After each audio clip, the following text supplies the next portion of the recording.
Bab 691 Rumah Teh Jingdong. Tentu saja benar. Bagaimana aku bisa bercanda tentang hal ini? Hua Mingrui tampak terpesona. Ia mengingat kembali kejadian saat itu dan berkata, ketika orang-orang Nihon datang untuk menantang kami tidak menganggap mereka serius, namun, keterampilan mereka sebenarnya lebih baik daripada kami. Meskipun mereka belajar banyak hal dari kita, prestasi mereka tidak lebih buruk dari kita. Jika bukan karena kemunculan Medical Sage, kita pasti sudah kalah total. Berbicara tentang hal ini, dia menoleh untuk melihat lukisan di dinding. Sayangnya, ketika tantangan berakhir, saya kembali ke ibu kota, saya tidak melihatnya. Saat itu, saya membawa lukisan itu kembali sebagai kenang-kenangan. Apakah kamu mencintainya? Wei Yanran berkata, tidak heran kamu menolak memberikan lukisan ini kepadaku, ternyata kamu ingin menyimpannya agar kamu bisa mengingatnya. Hua Mingrui tersipu dan berkata, aku tidak mencintainya, lagi pula, kita baru bertemu sekali, tetapi dia jelas orang yang paling aku hormati dalam hidupku. Sejak kecil, saya tidak pernah mengagumi siapapun, terutama dalam hal upacara minum teh, saya diberi julukan peri teh, dan saya menerimanya. Tetapi sejak aku melihat upacara minum tehnya, aku tahu bahwa aku terlalu lemah. Bagaimana dia bisa mencapai alam tertinggi dari wangi yang menyebar dengan begitu mudah? Setelah melihat keterampilan tehnya, saya juga mendapat banyak manfaat, bahkan setelah berhari-hari bekerja keras, saya baru saja mencapai tingkat dasar dari aroma yang menyebar. Wei Yanran berkata, dilihat dari ekspresi kekaguman di wajahmu, kamu pasti sangat menyukainya. Jika kamu menyukai seseorang, kamu tidak perlu bertemu dengannya berkali-kali, sama sepertiku, meskipun aku hanya melihat lukisan ini sekali, aku sudah jatuh cinta padanya pada pandangan pertama, aku bersedia menikahinya. Tentu saja kau bersedia. Hua Mingrui berkata, orang bijak medis adalah orang yang luar biasa. Ia tidak hanya ahli dalam keterampilan medis, tetapi juga ahli dalam memainkan semua jenis alat musik, catur, kaligrafi, dan melukis. Secara umum, Tuhan itu adil dan tidak akan memberikan bakat luar biasa seperti itu kepada orang dengan penampilan yang begitu rupawan. Petik 2. Tetapi dia tidak termasuk dalam golongan ini, bakatnya luar biasa dan dia tampan pada saat yang sama, dia memiliki temperamen yang baik dan kata-kata serta tindakannya sangat elegan dan berkelas, siapa yang bisa menolak pria luar biasa seperti dia? Wei Yanran menatap lukisan plum dingin di depannya dan berkata dengan ekspresi terpesona, jika aku tidak tumbuh bersamamu dan tahu bahwa kamu pada umumnya sombong dan tidak pernah memuji siapapun, aku akan berpikir bahwa kamu berbohong kepadaku. Apakah benar-benar ada pria sesempurna itu di dunia, mengapa aku tidak bisa bertemu dengannya? Hua Mingrui berkata, Medical Sage benar-benar orang yang sempurna dan terhormat, alasan saya menamai kedai teh ini Jingdong Tea House adalah untuk mengungkapkan kekaguman saya kepadanya. Wei Yanran berkata dengan ekspresi terkejut di wajahnya, begitu ya, aku jadi bertanya-tanya mengapa Anda, orang yang sangat beradab, memberi nama ini pada kedai teh, tolong jelaskan padaku, apa arti Jingdong? Namanya Dong, sedangkan dokter bijak bernama Qin Hao Dong, jadi, saya menamakan kedai teh itu Jingdong Tea House sebagai tanda penghormatan saya. Apa? Namanya Qin Hao Dong. Begitu Hua Mingrui selesai berbicara, Wei Yanran berteriak. Ada apa? Kenapa kau membuat keributan besar seperti ini? Apakah ada yang istimewa dari nama ini? Wei Yanran berkata, jika aku tidak salah ingat, tunangan yang dijodohkan oleh keluargaku sepertinya memiliki nama yang sama. Dia berasal dari keluarga Qin di ibu kota dan namanya adalah Qin Hao Dong. Hua Mingrui menggelengkan kepalanya dan berkata, itu bukan masalah besar, ada terlalu banyak orang di dunia yang memiliki nama yang sama. Medical Sage lahir dan dibesarkan di kota Jiangnan dan tidak ada hubungannya dengan keluarga Qin, dia berada di kota Jiangnan, jadi tidak mungkin dia berada di ibu kota. Wei Yanran merasa kata-kata Hua Mingrui masuk akal. Dia menghela napas dan berkata, menurutku begitu, bagaimana mungkin ada kebetulan seperti itu di dunia ini? Konon, Qin Hao Dong punya keterampilan yang sangat hebat, dia mencapai level mengerikan dari alam kekuatan tertinggi level 9 di usia yang begitu muda. Sayangnya, dia bukan tipeku, aku tidak suka seniman prajurit, aku lebih suka mereka yang punya bakat sastra. Saya berharap kita bisa bertukar pikiran, jika Tuhan dapat mengirimkan ahli pengobatan yang Anda sebutkan kepada saya, maka saya akan mati tanpa penyesalan dalam hidup ini. Hua Mingrui berkata, jangan terlalu banyak berpikir, kemungkinan besar ada beberapa hal yang tidak memuaskan di dunia ini, saya yakin mereka membicarakan wanita seperti kita. Wei Yanran berkata, kamu hebat, setidaknya, kamu tidak akan mengalami kehidupan yang sulit sepertiku, kamu tidak akan dipaksa oleh keluargamu untuk menikahi seseorang yang tidak kamu sukai. Sekarang aku benar-benar ingin pergi ke kota Jiangnan untuk mencari Medical Sage, tetapi aku juga tahu bahwa keluarga Wei sangat kuat. Aku takut aku tidak bisa bersamanya saat aku pergi ke kota Jiangnan, aku hanya akan mendatangkan malapetaka padanya. Tetapi jika aku tidak dapat menemukan orang yang aku sukai, apa bedanya jika aku menikahinya atau tidak? Hua Mingrui menghela nafas dan berkata, lupakan saja, jangan terlalu banyak memikirkan hal-hal yang tidak menyenangkan. Pameran teh hari ini akan segera dimulai, mari kita tunggu dan lihat apakah ada yang akan memberikan kejutan kepada kita.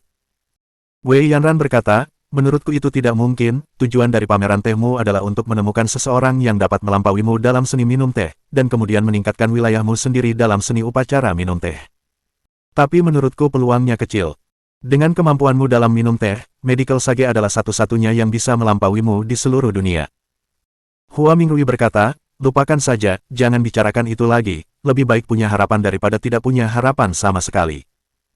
Wei Yanran tiba-tiba teringat sesuatu dan berkata, Mingrui, karena kakekmu sakit parah dan keterampilan medis Medical Sage sangat bagus, mengapa kamu tidak mengundangnya ke ibu kota untuk merawat kakekmu? Andai saja kau bisa mengundangnya ke sini, bahkan jika aku tidak bisa bersamanya sampai akhir hayatku, akan menyenangkan untuk sekadar melihatnya, jika tidak, itu akan menjadi penyesalan seumur hidupku. Hua Mingrui berkata, saya pernah menyebutkan tentang Medical Sage sebelumnya, tetapi paman saya sama sekali tidak percaya pada praktisi pengobatan Tiongkok, jadi dia langsung menolaknya. Meskipun kakek baik padaku, aku harus membuat pamanku setuju untuk menjalani pengobatan, jadi, aku tidak berani mengundang orang bijak medis ke ibu kota dengan gegabah. Kalau tidak, akan sangat memalukan jika paman tidak mengizinkannya mentraktir kakek ketika dia datang jauh-jauh ke sini. Wei Yanran mengangguk. Dia setuju dengan kata-kata Hua Mingrui, tetapi wajahnya penuh penyesalan. Qin Haodong dan Ye Qing tiba di rumah teh Jingdong. Dia menatap rumah teh antik itu dan tak dapat menahan diri untuk tidak mendesah, rumah teh ini bagus. Dari desainnya saja, dapat dilihat bahwa pemiliknya memiliki konsepsi artistik yang sangat tinggi terhadap upacara minum teh. Anda seorang visioner, pemilik kedai teh ini disebut peri teh, keahliannya dalam minum teh sudah mencapai tingkat yang luar biasa. Setiap orang yang datang ke sini untuk berpartisipasi dalam pameran teh dapat mencicipi secangkir teh yang dibuat oleh peri teh, rasanya sungguh luar biasa, sulit untuk menggambarkannya, jadi setiap akhir pekan, saya akan datang ke sini untuk minum secangkir teh.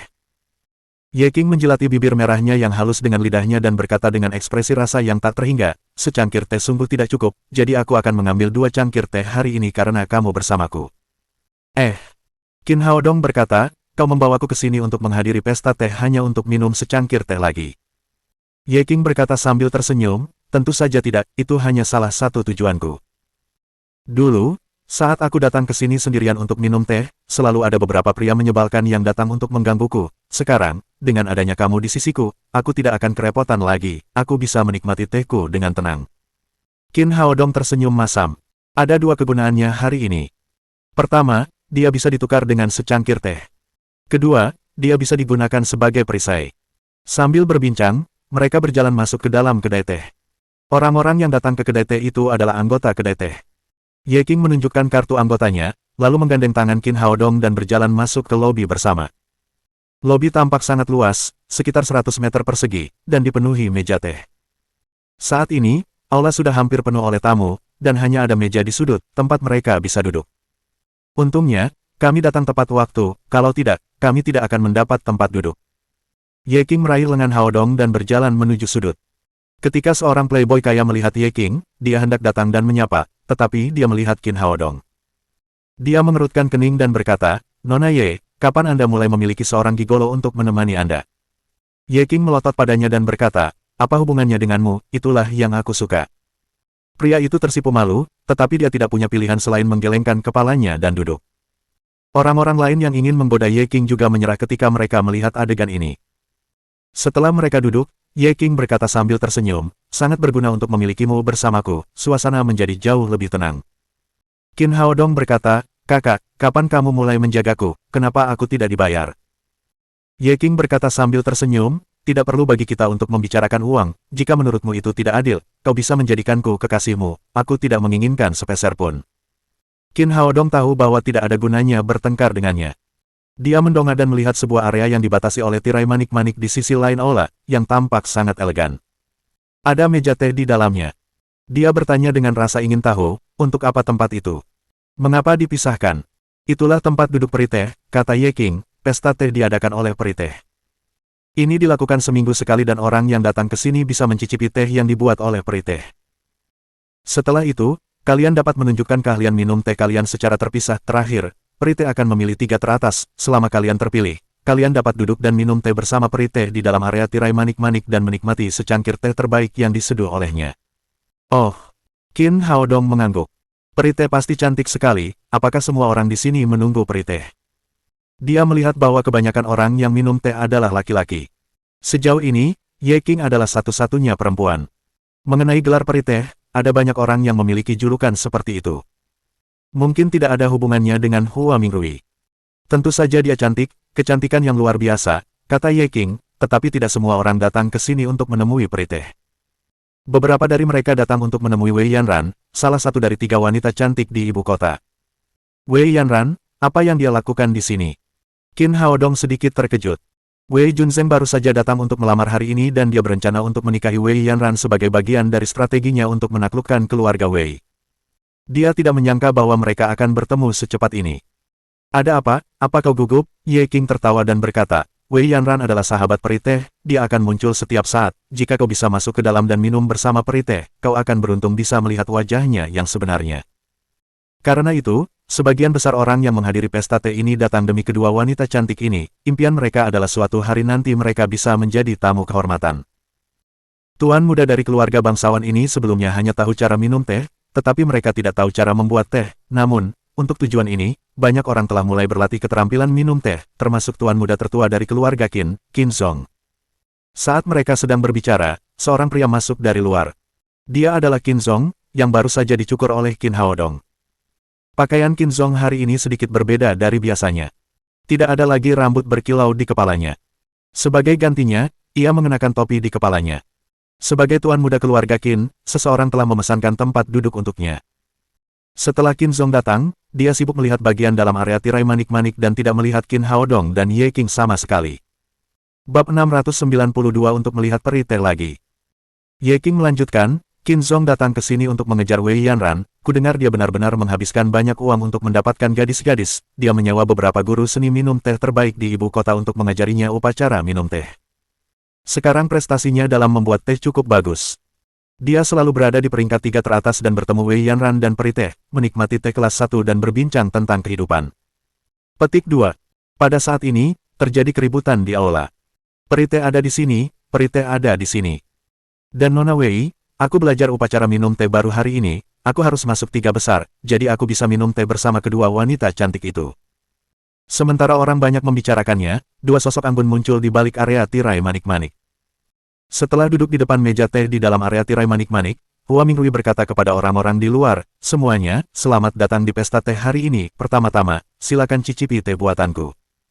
Setelah itu, para pelayan keluar satu persatu sambil membawa nampan di tangan mereka, dan aroma teh memenuhi udara. Tehnya sudah sampai, akhirnya, aku bisa minum teh peri teh lagi. Saya sudah minum banyak teh dari kedai teh, tetapi tidak ada yang dapat menandingi teh yang dibuat oleh peri teh. Teh ini benar-benar lezat. Sayang sekali pesta minum teh hanya diadakan seminggu sekali, kenapa tidak diadakan sehari sekali? Kalau begitu, aku akan sangat diberkati.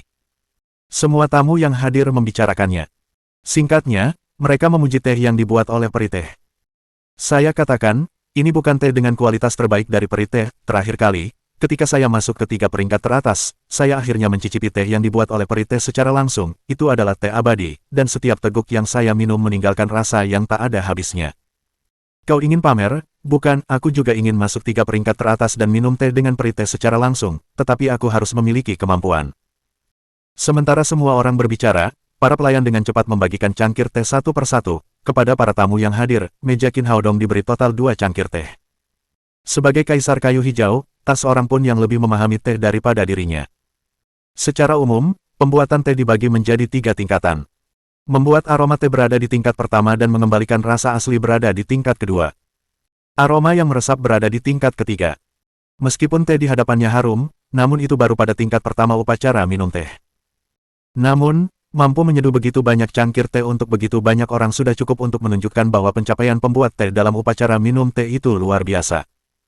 Melihat Qin Haodong tidak menyentuh cangkir teh di depannya, Ye Qing dengan cepat mengambilnya dan berkata, kita sepakat bahwa kamu harus memberiku secangkir teh ini. Teh yang dibuat oleh peri teh ada di dalam cangkir teh pasir ungu bermutu tinggi. Cangkir teh jenis ini bagus, tetapi sayangnya terlalu kecil. Ye Qing tidak bisa menikmatinya. Qin Haodong berkata sambil tersenyum, hanya secangkir teh. Jika kamu bisa membantuku menghubungi Museum Nasional besok, aku akan membuatkanmu teko teh yang benar-benar enak sehingga kamu bisa minum cukup banyak. Ye King berkata dengan heran, kamu juga tahu cara membuat teh, kamu tidak mempermainkanku, kan? Saya tidak hanya pandai membuat teh, tetapi tidak ada seorang pun yang dapat menandingi saya dalam membuat teh. Ye King mencibir dan berkata, beraninya kau meniup trompetmu di rumah teh peri teh. Tidak peduli seberapa hebat dirimu, bisakah kau menyamai peri teh? Qin Haodong tersenyum dan tidak mengatakan apa-apa. Tidak perlu berdebat tentang hal semacam ini sama sekali. Tak lama kemudian, semua orang menghabiskan sebagian besar teh di cangkir mereka. Hua Mingrui, yang berada di dalam area tirai manik-manik, berkata, teman-teman terkasih, kalian sudah mencicipi teh yang kubuat, selanjutnya, mari kita lanjutkan ke tahap kedua. Setelah melihat keterampilan minum tehmu, aku akan memberikan penilaianku, 3 orang teratas bisa masuk dan minum teh bersamaku. Aku pergi dulu. Begitu Hua Mingrui selesai berbicara, seorang pemuda berusia 20-an bergegas ke meja depan. Dialah yang mengaku baru saja belajar cara membuat teh. Ada sebuah meja di bagian resepsionis dan di atas meja tersebut terdapat seperangkat peralatan minum teh pasir ungu berkualitas tinggi yang diperuntukkan bagi para tamu untuk membuat teh. Pemuda itu mengambil set teh dan mulai memanaskan ketel dan teh. Serangkaian gerakannya cukup bagus. Qin Haodong menggelengkan kepalanya sambil menonton. Jelaslah bahwa pria ini baru saja belajar cara membuat teh. Pencapaiannya sangat dangkal dan hanya sebatas bentuk saja. Mustahil dia bisa membuat teh yang enak. Tak lama kemudian, pemuda itu selesai membuat tehnya. Seorang pelayan membawakan cangkir teh ke area tirai manik-manik. Namun, Hua Mingrui hanya melihatnya dan sedikit mengernyit. Dia menyingkirkan cangkir itu.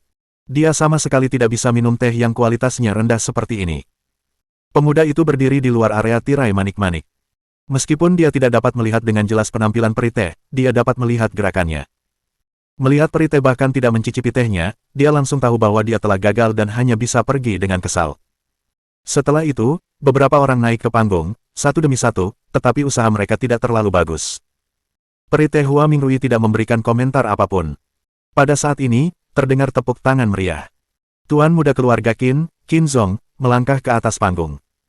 Dibandingkan dengan orang-orang di depannya, keterampilan minum teh Qin Zong memang jauh lebih baik. Serangkaian gerakannya halus dan dia dengan cepat menuangkan secangkir teh yang harum. Qin Haodong tersenyum tipis. Demi mengejar Wei Yanran, orang ini memang telah bekerja keras dalam upacara minum teh. Di masa mendatang, dia akan mampu mencapai tingkat yang lebih tinggi.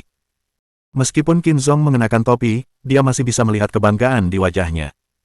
Pria ini menuangkan teh ke dalam 2 cangkir dan meminta pembantu di sampingnya untuk mengantarnya ke area tirai manik-manik. Dia berdiri di luar dan berkata, Nona Hua, Nona Wei, silakan cicipi teh yang saya buat. Wei Yanran mengambil cangkir teh dan menyeruputnya, tetapi dia tidak berkomentar apapun. Hua Mingrui mengambil teh di tangannya dan mengendusnya dengan hidungnya. Kemudian, dia menyesap sedikit dan mengangguk sedikit. Kemajuan keterampilan membuat tehmu sungguh menakjubkan, kamu akan segera melangkah ke ambang pintu. Sebenarnya, kata-kata Hua Mingrui tidak jelas. Dapat dikatakan bahwa dia memuji Qin Zong. Namun, dari sudut pandang lain, dia mengingatkan Qin Zong bahwa dia belum melangkah ke ambang upacara minum teh. Menurut aturan industri teh, hanya dengan membuat secangkir teh yang harum seseorang dapat dianggap telah melewati ambang batas. Namun, level Qin Zong jelas masih sedikit kurang. Namun, Qin Zong tidak mengerti arti di balik kata-katanya. Menurutnya, ini adalah hadiah terbesar yang diberikan Hua Mingrui kepadanya. Dia mengangkat kepalanya dan melihat ke sekeliling penonton, merasa bangga pada dirinya sendiri. Menurutnya, dia akan menjadi salah satu dari 3 teratas hari ini. Dia bisa masuk dan menikmati teh bersama Wei Yanran dan peri teh. Melihat Qin Zong di atas panggung, Qin Haodong teringat saat ia masih di sekolah dasar, gurunya memuji seorang siswa. Kamu telah membuat kemajuan besar akhir-akhir ini, nilaimu benar-benar naik dari 20 menjadi 59 poin dengan cepat, jika kamu berusaha sedikit lebih keras, kamu akan lulus. Qin Zong di depannya sangat mirip dengan murid itu. Namun, jelas bahwa Qin Zong tidak memiliki kerendahan hati seperti itu. Sebaliknya, seolah-olah dia telah memenangkan hadiah internasional. Qin Haodong tidak dapat menahan tawa ketika dia memikirkan hal ini. Qin Zong berdiri di atas panggung dan pamer. Ekspresinya langsung berubah saat mendengar ejekan ini. Dia bisa dianggap sebagai orang penting di ibu kota. Siapa yang berani mengejeknya di depan umum? Dia melihat ke arah suara tawa itu dan melihat Qin Haodong dan Ye King. Ekspresinya tiba-tiba berubah. Pemuda itulah yang mencukur abis rambutnya, rambut kakek dan ayahnya. Karena itu, ayahnya harus meninggalkan keluarga Qin. Ia tidak bisa lagi mengangkat kepalanya di keluarga Qin. Ia tidak menyangka akan bertemu dengannya di sini. Dia membenci Qin Haodong sampai ke tulang, tetapi dia juga menyadari jurang pemisah di antara mereka. Jika dia bertarung dengan Qin Haodong, dia hanya akan mempermalukan dirinya sendiri. Dia hanya bisa melotot ke arah Qin Haodong, tetapi dia tidak berani mengatakan apapun. Tiba-tiba, dia punya ide. Aku tidak bisa mengalahkanmu, tapi aku selalu bisa mempermalukanmu. Qin Haodong, apa yang kamu tertawakan? Jika kamu punya kemampuan, datanglah ke sini dan buatlah sepoci teh, biarkan semua orang melihat keterampilanmu dalam membuat teh. Menurutnya, agar Qin Haodong mampu mencapai alam kekuatan tertinggi tingkat 9 di usia yang begitu muda, dia pasti terobsesi dengan kultivasi sepanjang hari. Mustahil baginya untuk menyadari upacara minum teh. Selama dia berani naik panggung, dia akan dipermalukan dan ditertawakan oleh orang lain. Ketika dua orang di dalam tirai manik-manik mendengar apa yang dikatakannya, tubuh mereka sedikit gemetar. Kemudian ekspresi Wei Yanran berubah drastis. Orang yang dikenal dengan nama ini di ibu kota pastilah Qin Haodong, yang bertunangan dengannya, bukan Medical Sage, yang selalu dikaguminya. Pria menyebalkan ini bahkan memiliki nama yang sama dengan idolanya. Ketika Qin Haodong melihat Qin Zhong memanggilnya ke panggung, dia menggelengkan kepalanya dan berkata, tidak tertarik. Keahliannya dalam minum teh tidak memerlukan persetujuan siapapun. Jika dia bersaing dengan orang-orang ini di panggung yang sama, itu akan benar-benar merusak identitasnya. Hua Mingrui awalnya ingin menghibur Wei Yanran, tetapi sebelum dia sempat berbicara, dia tiba-tiba mendengar kata-kata Qin Haodong. Dia tiba-tiba gemetar seolah-olah dia telah disambar petir. Meskipun dia hanya melihatnya sekali, suara Qin Haodong terpatri kuat di benaknya. Ketika dia mendengarnya berbicara, dia segera menyadari bahwa orang di luar adalah dokter bijak di dalam hatinya. Melihat Qin Haodong tidak berani naik ke panggung, Qin Zhong menjadi semakin arogan. Apakah kamu tidak tertarik atau takut, karena kamu tidak tahu apapun tentang upacara minum teh? Jangan menertawakan orang lain, teh yang aku buat secara acak akan 100 kali lebih harum daripada tehmu. Saat dia berbicara, dia melihat tirai manik-manik diangkat dengan lembut. Hua Mingrui keluar dengan tergesa-gesa. Dia melihat sekeliling aula dengan cemas, mencari orang itu. Wei Yanran tidak tahu apa yang salah dengan sahabatnya, jadi dia mengikutinya keluar. Ketika Qin Zhong melihat peri teh dan Wei Yanran keluar, dia tidak bisa menahan kegembiraannya. Ini benar-benar sesuatu yang belum pernah terjadi sebelumnya. Hari ini, kedua wanita cantik ini pasti kagum dengan keterampilan minum tehnya, jadi mereka keluar dari balik tirai manik-manik. Dia segera berlari dan berkata, Yanran, peri teh, aku memarahi orang yang tidak tahu malu itu, dia jelas tidak tahu cara membuat teh, tetapi dia masih berani menertawakan orang lain, orang seperti ini seharusnya tidak boleh datang ke pesta peri teh di masa depan. Saat dia berbicara, dia melihat ekspresi Hua Mingrui berubah. Kemudian dia berlari cepat ke arah Qin Haodong. Semua orang terkejut. Peri teh selalu anggun dan elegan. Dia sangat memperhatikan penampilannya. Dia tidak akan pernah panik setiap kali dia menghadapi sesuatu. Apa yang terjadi hari ini? Hua Mingrui mendatangi meja teh Qin Haodong dan berkata dengan penuh semangat, benarkah itu Anda, Tuan Qin, kapan Anda datang ke ibu kota? Mendengar pertanyaannya, Wei Yanran yang mengikutinya dari dekat, gemetar. Meskipun Hua Mingrui tidak banyak bicara, itu sudah cukup untuk membuktikan bahwa Tuan Qin adalah orang bijak medis dari kota Jiangnan dan idolanya yang ingin dia ajak kawin lari. Dia telah berfantasi tentang penampilan Qin Haodong berkali-kali, dan telah mendengar pujian Hua Mingrui berkali-kali, tetapi dia tidak pernah menyangka bahwa dia akan begitu tampan. Untuk sesaat, dia berdiri di sana dengan linglung, seolah-olah dia adalah patung yang terbuat dari kayu dan lumpur. Qin Haodong tidak menyangka bahwa peri teh di sini adalah orang yang dikenalnya. Dia segera berdiri dan berkata, itu peri teh, aku tidak menyangka akan bertemu denganmu di sini, sepertinya kita benar-benar ditakdirkan. Dia baru saja mengatakannya dengan santai, tetapi ketika Hua Mingrui memikirkan percakapan dengan Wei Yanran sebelumnya, pipinya sedikit memerah. Pada saat ini, Qin Zhong mengikuti dari belakang. Ketika dia melihat situasi di depannya, dia merasa ada yang tidak beres.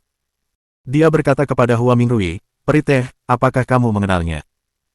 Hua Mingrui berbalik dan berkata kepada semua orang di aula, semuanya, izinkan saya memperkenalkan orang ini kepada kalian, ini adalah master upacara minum teh yang saya sebutkan sebelumnya, dia adalah Tuan Qin Haodong, yang dapat membuat teh di tingkat aroma menyebar. Bab 693 Senyum Indah. Terjadi keributan di aula setelah dia selesai berbicara. Semua tamu yang sering menghadiri pesta minum tehnya telah mendengarkan ceramahnya tentang 3 tahap upacara minum teh. Teh yang harum, kembali ke rasa asli, dan wangi yang meresap. Pada saat yang sama, dia menyebutkan bahwa ada seorang pria yang bisa membuat teh dengan tingkat tertinggi. Dalam kesan semua orang, mereka secara tidak sadar berpikir bahwa ahli teh tingkat tinggi seperti ini seharusnya adalah seorang pria tua, tetapi mereka tidak menyangka bahwa itu adalah pria muda di depan mereka. Qin Zhong langsung merasakan sensasi terbakar di wajahnya. Seolah-olah seseorang telah menamparnya 100 kali. Baru saja, dia menertawakan Qin Haodong, mengejeknya karena tidak tahu cara membuat teh. Dalam sekejap mata, dia telah menjadi ahli teh yang hebat. Bahkan peri teh sangat menghormatinya. Setelah perkenalan, Hua Mingrui berbalik dan berkata kepada Qin Haodong dengan hormat, "Tuan Qin, sejak saya melihat upacara minum teh Anda terakhir kali, saya telah membuat kemajuan besar dalam keterampilan saya baru saja mencapai penyelesaian kecil dari aroma yang menyebar. Bisakah kau memberiku beberapa saran agar semua orang bisa melihat apa sebenarnya wangi menyebar?" Sebelum Qin Haodong sempat menjawab, Ye King mencubit pinggangnya dan berteriak, "Dasar bocah nakal, kamu sangat misterius, kamu sebenarnya ahli dalam upacara minum teh, kenapa kamu tidak membuatkan teh untukku di hari-hari biasa?" Wei Yanran baru saja tersadar setelah linglung. Ketika melihat keintiman di antara mereka, dia merasa iri di dalam hatinya. Dia tidak sabar untuk menjadi orang yang berdiri di samping Qin Haodong. Qin Haodong berkata sambil tersenyum kecut, "Kakak, aku biasanya tidak punya waktu."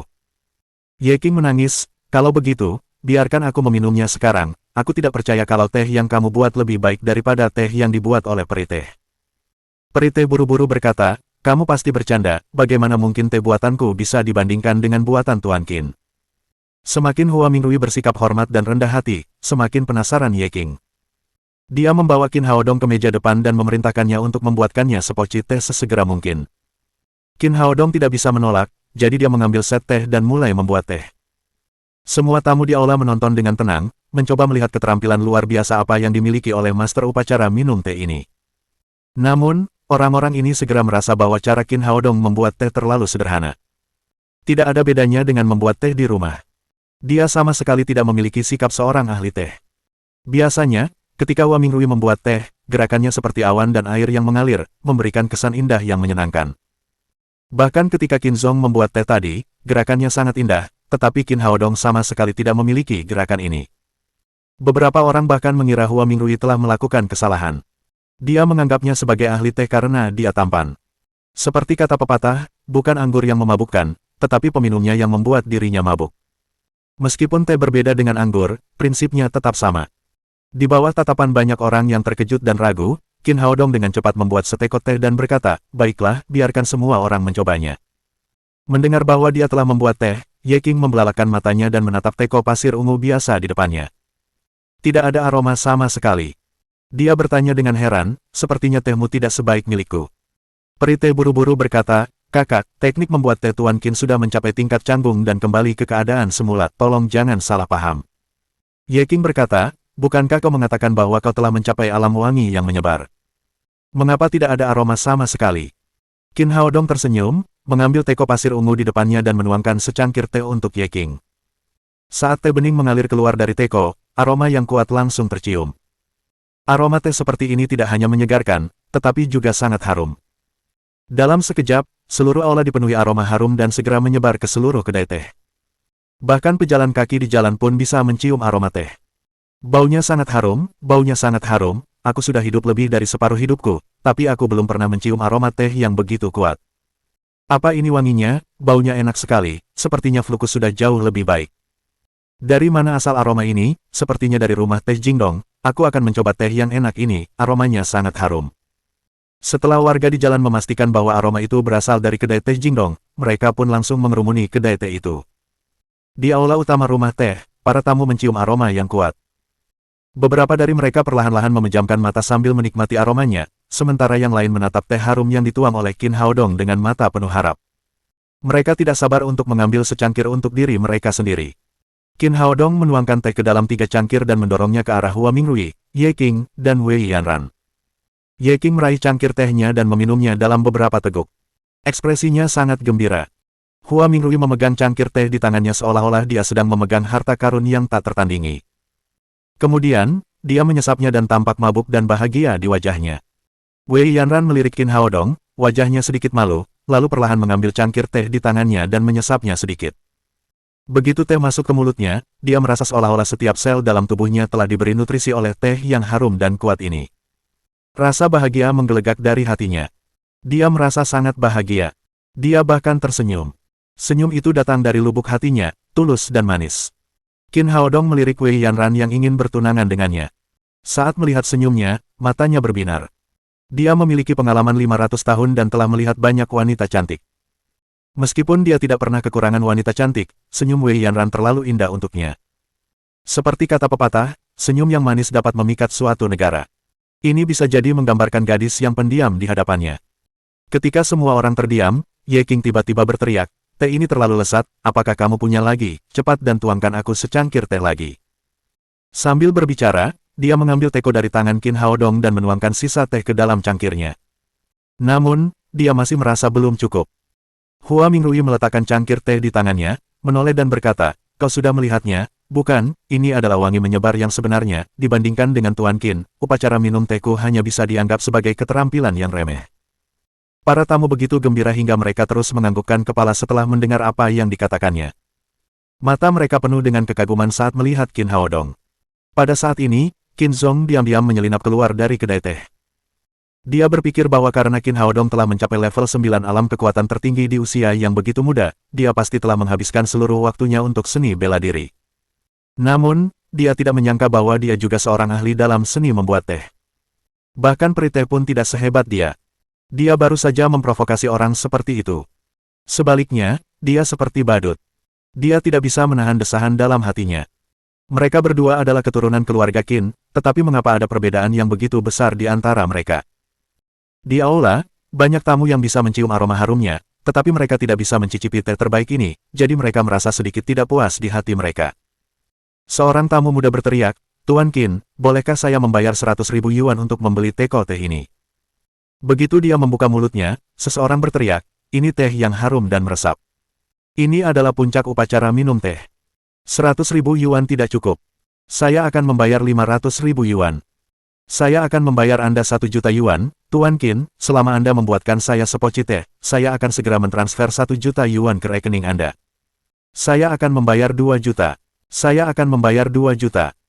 Dalam waktu kurang dari 2 menit, harga teko teh Qin Haodong benar-benar naik hingga mencapai 10 juta yuan. Meskipun dia adalah presiden Haodong Group dan punya banyak uang, Ye King tetap saja mencibir ketika mendengar tawaran 10 juta yuan untuk sepoci teh. Bukankah itu berarti dia baru saja minum teh senilai 3 juta yuan? Qin Haodong melambaikan tangannya kepada orang-orang di bawah panggung dan berkata, "Maaf, semuanya, teh saya hanya untuk orang-orang terdekat saya, teh ini tidak untuk dijual, tidak peduli berapapun harga yang Anda bayarkan." Mendengar bahwa Qin Haodong tidak akan menjualnya berapapun harganya, desahan kolektif terdengar dari kerumunan. Pada saat ini, Hua Mingrui berkata, "Mari kita akhiri pesta ini, silakan pergi sekarang." Meskipun para tamu penuh penyesalan, peri teh telah meminta mereka pergi, jadi mereka hanya bisa pergi dengan penyesalan. Tiba-tiba, aula menjadi sunyi, hanya menyisakan Qin Haodong dan mereka bertiga. Saat ini, Wei Yanran benar-benar terpikat. Baru saja, Qin Haodong mengatakan bahwa tehnya hanya dibuat untuk orang-orang terdekatnya dan dia telah minum secangkir teh. Bukankah itu berarti dia juga orang yang paling dekat dengannya? Hua Mingrui berbalik dan berkata kepada Qin Haodong, "Tuan Qin, saya ingin bertanya mengapa saya tidak bisa membuat teh enak seperti ini, tidak peduli seberapa keras saya mencoba." "Nona Hua, kita semua berteman, tidak perlu bersikap sopan." Ketika teringat dengan gelar Nona Hua, Qin Haodong tidak dapat menahan senyum. Ia merasa itu tidak pantas. Ia segera berkata, "Dalam upacara minum teh, pada awalnya, ini tentang keterampilan, tetapi pada akhirnya, ini tentang kondisi pikiran. Jika seseorang hanya tinggal di rumah dan belum mengalami perubahan dunia, mustahil baginya untuk membuat teh terbaik, hanya ketika ia telah mengalami lebih banyak dan berada dalam suasana hati yang baik, ia akan mampu mencapai tingkat tertinggi dari upacara minum teh. Yang kurang darimu sekarang bukanlah keterampilanmu, tetapi kondisi pikiranmu. Selama kondisi pikiranmu telah mencapai tingkat tertentu, secara alami kau akan mampu keluar dari aroma yang menyebar." Setelah mendengar kata-kata ini, Hua Mingrui tiba-tiba tercerahkan. Dia akhirnya tahu apa yang kurang darinya, tetapi segera sedikit keraguan muncul di hatinya. Pemuda di depannya tampak sedikit lebih muda darinya. Bagaimana dia bisa mengembangkan kondisi mentalnya? Mungkinkah dia telah melalui banyak hal? Pada saat ini, dia tiba-tiba merasakan seseorang menarik ujung bajunya. Dia menoleh dan melihat Wei Yanran berdiri di belakangnya dan pipinya yang halus penuh dengan rasa malu. Mereka tumbuh bersama, jadi dia tentu tahu apa yang dipikirkan sahabatnya. Dia berkata kepada Qin Haodong, "Tuan Qin, izinkan saya memperkenalkan wanita ini kepada Anda, ini sahabat saya, Wei Yanran." "Tuan Qin, halo, nama saya Yanran." Dengan diperkenalkannya Hua Mingrui, Wei Yanran menahan rasa malu di hatinya dan mengambil inisiatif untuk menyapa. Qin Haodong berkata, "Saya sudah lama mendengar nama Nona Wei, Anda sangat menawan, saya tidak menyangka akan bertemu Anda hari ini." Wei Yanran berkata, Tuan Qin, Anda pasti bercanda, apakah Anda benar-benar pernah mendengar nama saya? Tentu saja, Nona Wei adalah salah satu dari 3 wanita tercantik di ibu kota, bagaimana mungkin aku tidak pernah mendengar tentangmu? Melihat kekasihnya mendengar namanya, hati Wei Yanran dipenuhi kegembiraan, seolah-olah ada madu yang mengalir di nadinya. Sebelumnya, dia jatuh cinta pada Qin Haodong melalui kisah Hua Mingrui. Hari ini, dia tidak bisa berhenti menatap Qin Haodong saat melihatnya. Namun, saat dia memikirkan pernikahan yang diatur oleh keluarganya, dia tidak bisa menahan ekspresi sedih. Hua Mingrui berkata, Tuan Qin, ini bukan tempat yang baik untuk berbicara, silakan duduk di ruangan saya. Setelah itu, dia berjalan maju dan memimpin Qin Haodong dan Ye Qing keluar dari aula menuju kamarnya. Setelah memasuki rumah, Qin Haodong melihat lukisan bunga plum di dinding. Awalnya, dia sedikit terkejut, lalu tersenyum. Dia hanya melukisnya dengan santai, dan lukisan itu sama sekali tidak berarti baginya. Dia tidak menyangka lukisan itu akan digantung di sini oleh Hua Mingrui. Setelah duduk, Wei Yanran berkata, Tuan Qin, saya sudah suka melukis sejak saya masih kecil. Saya pernah mendengar Mingrui mengatakan bahwa Anda pandai melukis. Saya merasa terhormat bertemu dengan Anda hari ini. Bisakah Anda melukis sesuatu untuk saya? Bab 694. Bisakah kau membawaku pergi? Qin Haodong bukanlah seorang perawan yang tidak pernah jatuh cinta. Dia menyadari bahwa Wei Yanran selalu menatapnya dengan penuh kasih sayang sejak pertama kali bertemu dengannya. Awalnya dia bingung dan tidak tahu apa yang sedang terjadi. Namun sekarang dia mengerti bahwa Qin Haodong di Jiang'anlah yang disukainya, bukan dirinya di ibu kota. Namun, mungkin Wei Yanran tidak tahu bahwa dialah yang mengusulkan pernikahan tersebut. Dia tersenyum tanpa mengungkapkan identitasnya dan berkata, baiklah, saya akan menggambar untuk Nona Wei. Peralatan melukis di ruang belajar Hua Mingrui sudah tersedia dan Qin Haodong mulai menggambar di atas kertas seni Tiongkok dengan kuas. Wei Yanran dan 2 orang lainnya berkumpul di sekitarnya dan memperhatikannya dengan saksama. Qin Haodong menyelesaikan lukisannya dengan cepat dan kuasnya hampir menari-nari di atas kertas. Mereka dapat melihat sosok wanita cantik dalam sekejap. Wanita itu, yang mengenakan gaun merah panjang, memiliki tubuh ramping dan kulit putih. Semua orang merasa bahwa dia adalah wanita yang anggun meskipun mereka hanya melihat lukisan benda mati. Metode melukis Qin Haodong cukup aneh. Dia menggambar bentuk tubuh wanita itu, tetapi mengabaikan fitur wajahnya. Wajahnya kosong. Namun, hal itu membuat mereka merasa aneh. Mereka merasa bahwa dia pastilah seorang yang sangat cantik, meskipun mereka tidak dapat melihat wajahnya. Ye Qing berkata, Nona Wei memintamu untuk menggambar sebuah lukisan untuknya, siapakah wanita di kertas itu? Tentu saja, dia sangat menyadari rencana Sekte Tang dan mengejar Wei Yanran adalah bagian dari rencana itu. Hari ini adalah kesempatan yang baik baginya untuk melakukannya. Sikap Wei Yanran terhadapnya juga tampak sangat menggembirakan. Namun, dia tidak menyangka bahwa Qin Haodong tidak memanfaatkan kesempatan itu. Nona Wei memintanya untuk menggambar sebuah lukisan, tetapi dia malah menggambar wanita lain. Qin Haodong tersenyum dan berkata, Kakak, kamu pasti bisa menikah jika kamu menjadi lebih sabar. Ye Qing mencubit pinggangnya dan mendesak, itu bukan urusanmu, cepat selesaikan lukisannya. Qin Haodong menggerakkan pergelangan tangannya dan menyelesaikan fitur wajah si cantik jelita. Beberapa detik kemudian, dia melempar kuas itu ke samping dan berkata, selesai. Ketiga gadis itu melihat kertas itu bersama-sama dan melihat bahwa gambar seorang wanita cantik telah selesai. Mereka dapat melihat dengan jelas wajahnya sekarang. Dia tersenyum lembut dan tampak persis seperti Wei Yanran. Wei Yanran menutup mulutnya dengan tangan putihnya dan berkata dengan sangat terkejut, apakah ini, aku? Tidak heran dia merasa ada yang tidak asing dengan orang dalam lukisan itu. Ternyata Qin Haodong yang melukisnya. Dia tidak menyadari senyum manis di wajahnya saat mencicipi teh tadi, tetapi Qin Haodong menangkap momen itu dengan sempurna. Hua Mingrui tercengang melihat gadis dalam lukisan itu. Dia tidak menyangka itu adalah Wei Yanran, tetapi yang lebih penting, ada sesuatu yang berbeda pada lukisan itu. Orang biasa hanya bisa melihatnya tersenyum. Namun, kini semuanya berbeda dan perasaannya terlihat jelas dalam lukisan ini. Lebih tepatnya, dia benar-benar bisa merasakan emosi wanita dalam lukisan itu. Kebahagiaan Wei Yanran berasal dari lubuk hatinya dan emosi Hua Mingrui hampir dipengaruhi olehnya. Pada saat ini, Ye Qing dan Wei Yanran juga menyadari bahwa ada sesuatu yang tidak biasa pada lukisan ini dan mereka terkejut. Mereka tidak pernah memiliki perasaan yang sama sebelumnya, bahkan ketika mereka menikmati karya pelukis paling terkenal. Hua Mingrui akhirnya tenang setelah sekian lama dan berkata kepada Qin Haodong dengan penuh semangat, Tuan Qin, apakah ini arti lukisan yang legendaris? Saya hanya pernah mendengarnya. Dia paling menyukai upacara minum teh, tetapi dia juga sangat ahli dalam melukis. Dia tahu bahwa tingkatan tertinggi dalam melukis adalah arti lukisan. Ye King tidak tahu apa-apa tentang melukis, jadi dia bertanya dengan rasa ingin tahu, apa arti melukis. Wei Yanran berkata dengan penuh kegembiraan, itu berarti pelukis mampu menunjukkan semacam emosi dalam lukisannya dan membuat orang terpengaruh olehnya. Misalnya, Mona Lisa, karya klasik Da Vinci, merupakan representasi hebat dari lukisan makna. Beberapa orang benar-benar dapat melihat air matanya dan merasakan kesedihannya. Namun, ranah semacam ini sangat sulit dicapai. Sebenarnya, hanya sedikit pelukis yang mampu mencapai makna melukis sepanjang sejarah. Saat dia berbicara, dia menatap Qin Haodong dengan kasih sayang yang lebih kuat. Qin Haodong mengangguk sedikit dan berkata, "Ya." Hua Mingrui menjelaskan, faktanya, lukisan Tuan Qin bahkan lebih bagus dari Mona Lisa dalam hal alam. Keduanya memiliki makna dalam melukis, tetapi hanya sedikit orang yang dapat merasakan kesedihan dalam lukisan Mona Lisa. Sebaliknya, hampir semua orang dapat merasakan kegembiraan dalam lukisan Tuan Qin, tidak peduli apakah mereka menguasai seni melukis atau tidak. Inilah perbedaan di antara mereka di dunia ini. Ye King kembali mencubit pinggang Qin Haodong. "Apa yang ada di pikiranmu? Kenapa lukisanmu lebih bagus dari Mona Lisa? Apalagi yang kau sembunyikan dariku?" Qin Haodong tersenyum pahit dan berkata, "Kakak, mengapa aku harus menyembunyikannya darimu? Aku tidak bisa menunjukkan semua kemampuanku kepadamu. Aku tidak ingin pamer." Ye King melirik Wei Yanran yang tengah menatapnya dengan penuh kasih sayang, lalu berbisik, "Bukankah kamu sedang pamer sekarang?" Wei Yanran tersipu, menatap Qin Haodong dan berkata dengan takut-takut, "Tuan Qin, bolehkah saya mendapatkan lukisan ini?"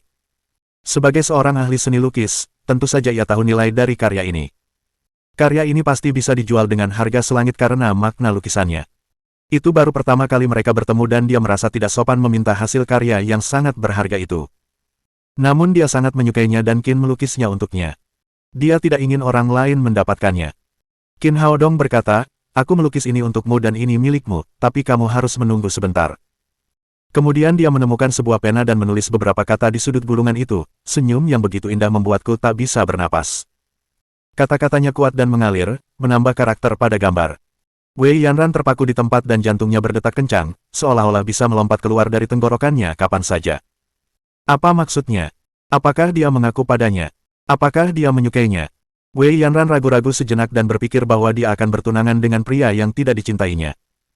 Jadi dia memutuskan dan berbisik saat Qin Haodong menyerahkan gulungan gambar, "Bisakah kamu membawaku pergi?" Qin Haodong tercengang dan berdiri di sana dengan sangat heran. Awalnya dia tidak mengerti maksudnya. Apa maksudnya? Apakah gadis yang tampak lembut dan mengharukan ini berpikiran terbuka? Mengapa dia ingin kawin lari dengannya meskipun itu adalah pertama kalinya mereka bertemu?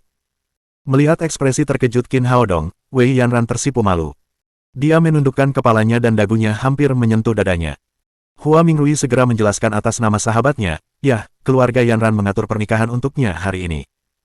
Pria itu bernama Qin Haodong, putra dari keluarga bangsawan di ibu kota, tapi Yanran tidak menyukainya dan dia sudah jatuh cinta padamu, jadi dia ingin kau membawanya pergi. Mendengar penjelasannya, Qin Haodong sangat terkejut hingga tidak tahu harus berkata apa. Mengapa gadis ini memintanya untuk membawanya pergi agar tidak menikah dengannya? Itu keterlaluan. Melihat ekspresi terkejut Qin Haodong, Hua Mingrui berpikir bahwa dia bertanya-tanya mengapa Wei Yanran menyukainya. Dia kemudian menjelaskan, sebenarnya, pria itu juga hebat, dia telah mencapai tingkat ke-9 alam kekuatan tertinggi di usia muda. Tetapi Yanran tidak menyukainya, dia lebih menyukai orang muda yang berbakat. Aku bercerita padanya tentang apa yang terjadi padamu di konferensi Jepang dan dia jatuh cinta padamu sejak saat itu. Baru saja, dia meminta untuk pergi ke Jiangnan untuk menemuimu di pesta teh. Ye King, yang berada di sebelahnya, awalnya terkejut dan kemudian terkikik setelah memahami inti persoalannya. Dia tertawa karena Wei Yanran akan kawin lari dengan tunangannya. Namun Wei Yanran tidak tahu apa-apa tentang ini dan dia mengira Ye King menertawakannya. Dia menjadi semakin malu dan hampir ingin melarikan diri dan bersembunyi di suatu tempat. Melihat Wei Yanran malu, Ye King buru-buru berkata, "Kalian terus saja bicara. Aku punya sesuatu yang harus kuurus." Setelah itu, dia keluar dan menutup pintu. Wei Yanran merasa sedikit lebih baik setelah dia pergi. Dia mengangkat kepalanya dan melirik Qin Haodong dengan saksama, mencoba melihat bagaimana kekasihnya itu memandangnya. Qin Haodong juga merasa tertarik setelah dia tenang. Dia belum mengatakan yang sebenarnya, sebaliknya, dia tersenyum dan berkata, "Yah, aku juga jatuh cinta pada Nona Wei pada pandangan pertama, aku akan membawamu pergi nanti." Bagus sekali. Hua Mingrui juga senang untuk sahabatnya, tetapi dia juga merasa kesal. Yanran telah menemukan kekasihnya, tetapi bagaimana dengan dia? Wei Yanran menundukkan kepalanya dan berkata dengan malu-malu, kita harus bergegas, kalau tidak, kamu akan berada dalam bahaya jika keluargaku tahu. Qin Haodong tersenyum dan berkata, tidak masalah, keluargamu akan sangat senang melihatku. Wei Yanran berkata, tidak, kamu hebat, tapi kakekku sudah mengatur pernikahan untukku. Saat mereka sedang berbicara, ponsel Qin Haodong berdering. Itu dari Lin Momo. Dia meminta maaf kepada Wei Yanran dan berkata, maaf, saya harus mengangkat telepon dulu. Dia keluar dengan ponselnya dan menekan tombol jawab, Momo, apa kabar sekarang, kapan kamu akan datang ke ibu kota, aku merindukanmu dan Tang-Tang. Kami juga merindukanmu, kata Lin Momo, kemajuannya sangat lancar, aku akan pergi ke ibu kota setelah semuanya beres di sini, namun, kami tidak punya cukup dana di sini. Oh. Qin Haodong meminta Ye King untuk membeli klub Sekte Tang, yang menghabiskan total 3 miliar yuan. Dia kemudian membuat beberapa perubahan dan menambahkan beberapa item. Dia telah menghabiskan hampir 4 miliar yuan, yang hampir merupakan semua yang dia dan Lin Momo miliki. Berapa banyak yang kamu butuhkan secara total? 2 miliar yuan, dengan uang ini, aku bisa menyiapkan segalanya untuk perusahaan pengobatan tradisional Cina Tangmen dan grup Lin, lalu aku akan bergegas ke ibu kota. Jangan khawatir, saya akan mentransfer uangnya kepada Anda dalam beberapa hari. Qin Haodong menutup telepon, tetapi dia tidak segera kembali. Dia sedang memikirkan cara mendapatkan 2 miliar yuan. Jika dia meminta bantuan Chu Xuanyu, dia pasti akan menyelesaikan masalahnya dan bahkan mungkin memberinya uang 2 kali lipat. Namun, dia tidak mau melakukan ini. Ibunya telah bekerja keras selama bertahun-tahun, jadi dia tidak bisa meminta uang begitu mereka bersatu kembali. Namun, 2 miliar yuan bukanlah jumlah uang yang sedikit. Bagaimana dia bisa mendapatkannya secepat mungkin? Tiba-tiba, sebuah ide muncul di benaknya. Setelah pertemuan itu, dia berpikir bagaimana cara meningkatkan kekuatan 7 keluarga besar secara diam-diam. Sekarang dia akhirnya menemukan caranya.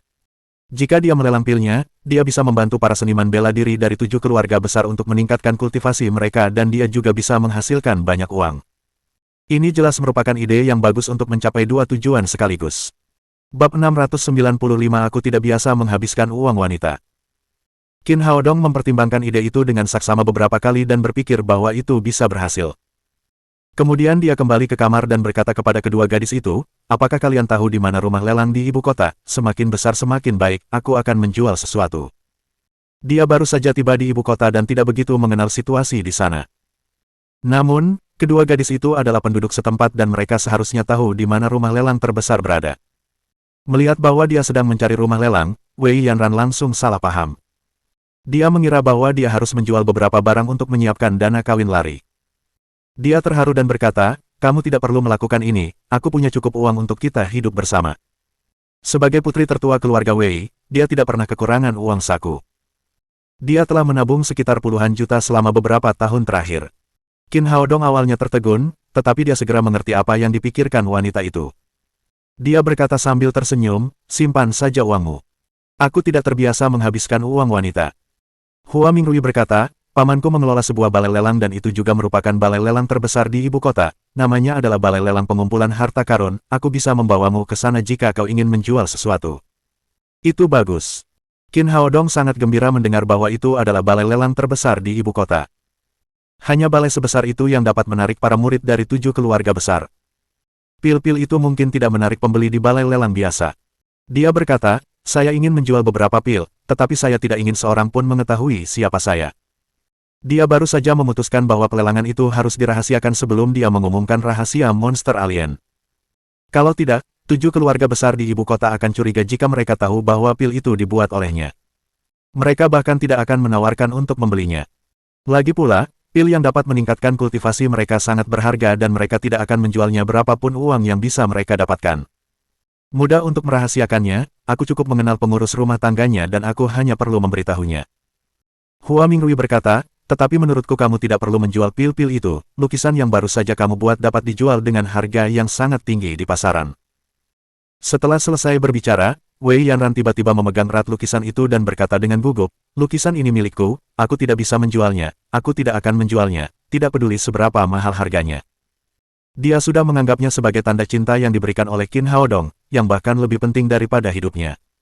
Dia tidak akan pernah menjualnya. Hua Mingrui tersenyum dan berkata, dasar gadis bodoh, kami tidak akan menjualnya. Haodong pandai menggambar dan dia tinggal melukis satu lagi lalu menjualnya. Qin Haodong menggelengkan kepalanya sambil tersenyum masam dan berkata, saya bisa membuat lukisan arti lukisan, tetapi itu cukup sulit bagi saya, itu berbeda dengan menggambar gulungan lukisan biasa, saya butuh inspirasi. Dia tidak berbohong. Alasan mengapa dia mampu menggambar lukisan ini adalah karena dia terinspirasi oleh senyum indah Wei Yanran. Dia tidak dapat membuat karya serupa tanpa inspirasi tersebut. Maaf, saya terlalu tidak sabar. Hua Mingrui tersenyum meminta maaf dan kemudian berkata, saya percaya bahwa karya Anda juga dapat dijual dengan harga tinggi meskipun tidak memiliki makna lukisan. Qin Haodong sebenarnya bisa membuat beberapa lukisan dan menjualnya jika dia hanya ingin mendapatkan uang. Namun, dia masih perlu membantu 7 keluarga besar untuk meningkatkan kultivasi mereka. Oleh karena itu, menjual pil adalah pilihan terbaiknya. Menurut saya, seni itu tak ternilai harganya, pil dapat menyembuhkan penyakit dan menyelamatkan nyawa, itu pilihan yang lebih baik. Hua Mingrui tampak malu dan berkata dengan nada meminta maaf, maaf, Tuan Qin, itu ide yang buruk. Kemudian dia melirik jam di dinding dan berkata, pamanku akan mengadakan lelang besar-besaran hari ini dan semuanya adalah barang-barang berkualitas tinggi, lelang akan dimulai pukul 9 malam, waktunya sudah hampir tiba, ayo cepat. 5 menit kemudian, Qin Haodong dan 2 orang lainnya keluar dari rumah teh bersama-sama. Wei Yanran memegang lengannya dengan santai. Dia merasa sangat nyaman bersamanya. Sesuai permintaan Hua Mingrui, Qin Haodong mengenakan topi besar dan kacamata hitam besar. Tidak seorang pun akan mengenalinya jika mereka tidak melihatnya dengan saksama. Wei Yanran belum mengetahui identitas aslinya dan dia berencana untuk kawin lari, jadi dia mengubah pakaiannya. Dia mengenakan pakaian Hua Mingrui dan sepasang kacamata hitam. Ketiganya datang ke balai lelang pengumpulan harta karun, yang jelas merupakan balai lelang terbesar di ibu kota. Jauh lebih besar daripada balai lelang di Shanghai. Para petugas keamanan di sini sangat mengenal Hua Mingrui dan mereka langsung mengizinkannya masuk tanpa banyak bertanya. Dia pergi ke belakang panggung dan langsung menemui Wu Mufeng, manajer yang bertanggung jawab atas pelelangan.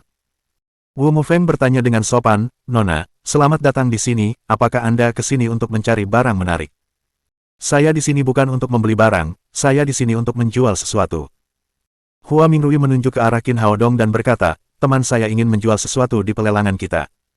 Wu Mufeng berkata, tidak masalah, apa yang ingin kamu jual? Qin Haodong mengeluarkan pil penguat besar, pil pengumpul energi, dan pil pembinaan roh satu persatu lalu berkata, tolong bantu saya menjual ketiga jenis pil ini, namun, Anda harus mengikuti perintah saya. Kemudian dia memberinya beberapa petunjuk tentang metode pelelangan. Wu Mufeng bertanya, guru terkenal mana yang membuat pil ini? Qin Haodong menggelengkan kepalanya dan berkata, ini rahasia, yang perlu kau lakukan hanyalah menjualnya. Dengan baik. Wu Mufeng berkata dengan malu, jika bukan buatan master terkenal, kamu mungkin tidak akan mendapatkan harga yang kamu inginkan, jika kita tidak bisa menjualnya dengan sukses, itu akan sangat memalukan. Qin Haodong berpikir sejenak dan berkata, baiklah. Turunkan harganya menjadi 100.000 yuan untuk setiap potong. Wu Mufeng dipenuhi dengan rasa jijik dan tidak tahu mengapa pil hitam ini bisa dijual seharga 100.000 yuan masing-masing. Tampaknya Qin enggan menurunkan harganya. Apakah benar-benar ada pembeli? Namun, laki-laki ini datang ke sini bersama Nona Hua dan dia tidak bisa kehilangan kesabarannya dan menunjukkan emosinya yang sebenarnya. Saya khawatir ini tidak akan berhasil, bos mungkin akan menyalahkan saya. Hua Mingrui berkata, lakukan saja apa yang dikatakan temanku, aku akan mengurus pamanku. Baiklah.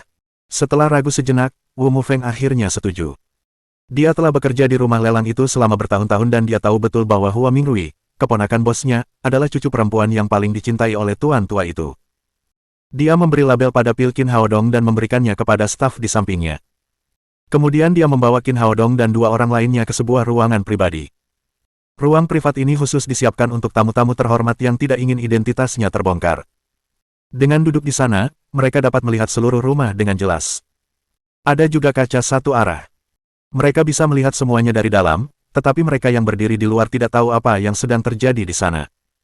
Setelah meminta staf untuk membawa buah-buahan dan makanan ringan, Wu Mufeng meninggalkan ruangan. Ketiganya sedang duduk di sofa dan sudah hampir waktunya pelelangan dimulai. Ada ratusan orang berkumpul di sana. Qin Haodong mencibir saat melihat seseorang di kursi VIP depan. Dia adalah Chu Xuanming, yang baru saja meninggalkan Sekte Tang. Dia yakin pil itu pasti akan dijual dengan harga tinggi jika dia ada di sini. Wei Yanran juga memperhatikan semua tamu yang hadir. Namun tiba-tiba ekspresinya berubah dan bahkan tangannya yang melingkari lengan Qin pun menegang. Qin Haodong merasakan perubahan pada dirinya. Dia berbalik dan bertanya, ada apa denganmu? Wei Yanran berkata dengan gugup, ayahku juga ada di sini, jika dia melihat kita bersama, kita akan mendapat masalah besar, kita tidak bisa meninggalkan ibu kota saat itu. Qin Haodong tersenyum. Untung saja ada anggota keluarga Wei. Mereka pasti akan membeli pilnya. Dia berkata, jangan gugup, jangan lupa bahwa ini adalah kaca satu arah, mereka tidak dapat melihat kita sama sekali. Oh, kau benar. Wei Yanran sedikit santai, tetapi dia tetap menambahkan, Haodong, mungkin sebaiknya kita pergi sekarang, lupakan saja pil-pil itu, aku punya cukup uang untuk kita hidup bersama. Jangan khawatir, kami sudah di sini dan pelelangannya akan segera dimulai. Baiklah, kita tinggal saja di sini. Wei Yanran mengangguk, tetapi tangannya yang memegang lengan Qin Haodong menjadi semakin kaku. Dia jelas sedikit gugup. Pada saat ini, seorang pemuda berjalan masuk ke rumah lelang. Hua Mingrui berkata, itu Yan Zicheng, dia juga ada di sini. Mendengar bahwa dia adalah anggota keluarga Yan, Qin Haodong tiba-tiba teringat pada Yan Feifei dan merasa kesal. Dia tidak keberatan bahwa wanita ini beberapa tahun lebih tua darinya, tetapi dia peduli dengan pendapat ibunya. Bagaimanapun, mereka dulunya adalah rival dalam percintaan. Dan dia tidak tahu apakah ibunya dapat menerima Yan Feifei sebagai menantunya. Lelang resmi dimulai saat pikirannya melayang. Pembawa acara dan juru lelang berjalan ke panggung bersama-sama. Dengan mikrofon di tangannya, pembawa acara berkata kepada para tamu, sebelum kita mulai, saya punya kabar baik untuk dibagikan kepada kalian semua. Ada barang spesial lain yang akan dilelang malam ini.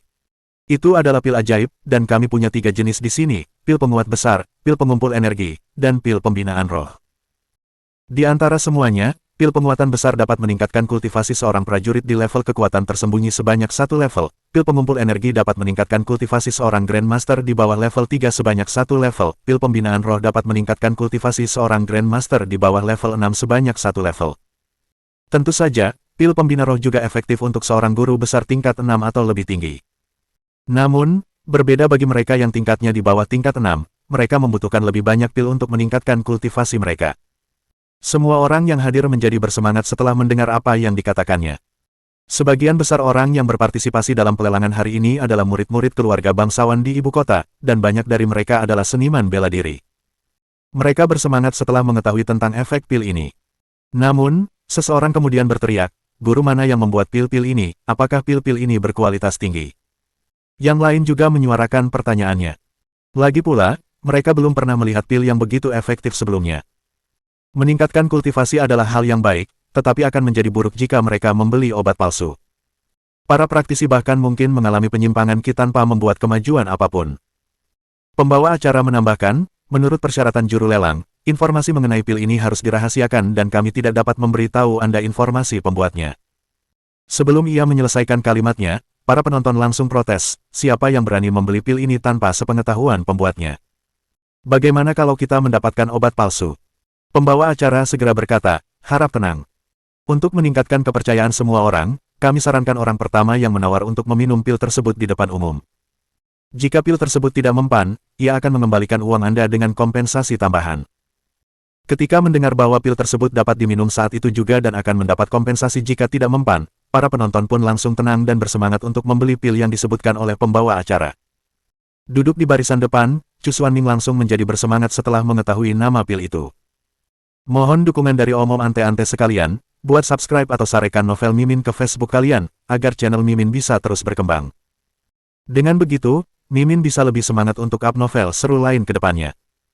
Sekiranya ada kebutuhan buat subback, silakan inbox Mimin atau tuliskan di kolom komentar, Mimin dulukan dengan ucapan terima kasih.